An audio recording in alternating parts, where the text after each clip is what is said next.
Working in Montreal in the 1950s, James Olds devised a crucial test. He worked out a new way to, in effect, ask animals how they felt. This is a device which trains the animal to turn on the stimulus for himself. Here you notice the animal wandering toward the pedal. When he first touches it, he gets no stimulation. It's not connected yet.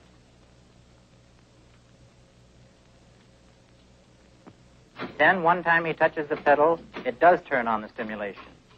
You can see the lights go on. Now, the interesting thing about the old stimulation, the rewarding stimulation, was the strength of it. It was somewhat different than rewarding stimulation for food and water in that there was no satiation. Animals would continue for hours and hours and didn't seem to satiate. They didn't feel full. They would just keep doing it for long, long periods of time. They would do it to exhaustion. Now, I will electrify the grid. The animal must cross an area that gives a very painful shock to the feet in order to get to the pedal and stimulate the brain. And a rat wanting brain stimulation would brave a shock stronger than even a starving rat would brave to get food. This shows a rat is willing to pay a very high price in order to get to the pedal. We live in a generation of pleasure-addicted rats. And I want to think about that with you because there's something very, very profound going on in our culture and in our generation. And it is a sign of the time that we live in. It's a demonstration that Jesus is coming back very soon. This text is an incredibly vivid description of the day that we live.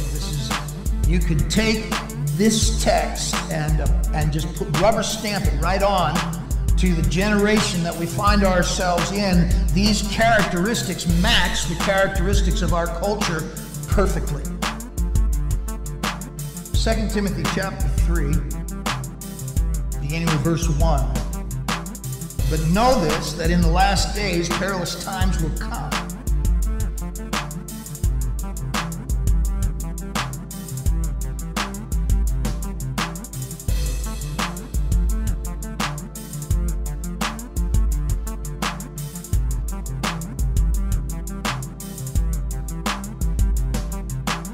Men will be lovers of themselves, lovers of money,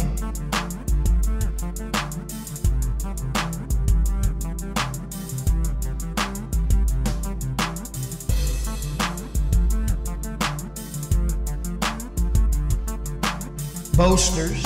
I am the greatest. I'm young, I'm handsome, I'm fast, I'm pretty, and can't possibly be beat.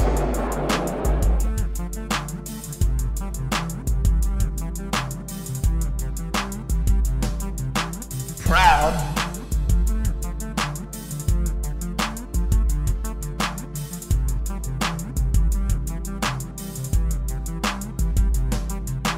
blasphemers,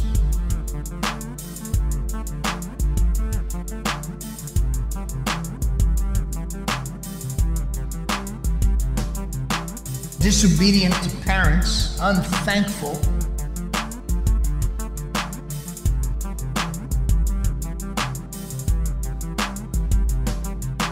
unholy,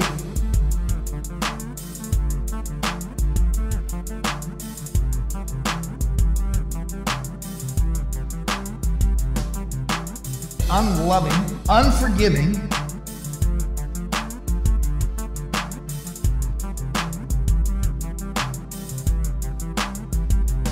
slanderers, without self-control,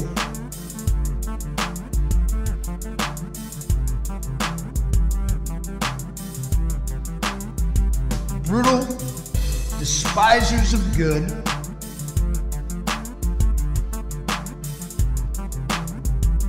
traitors.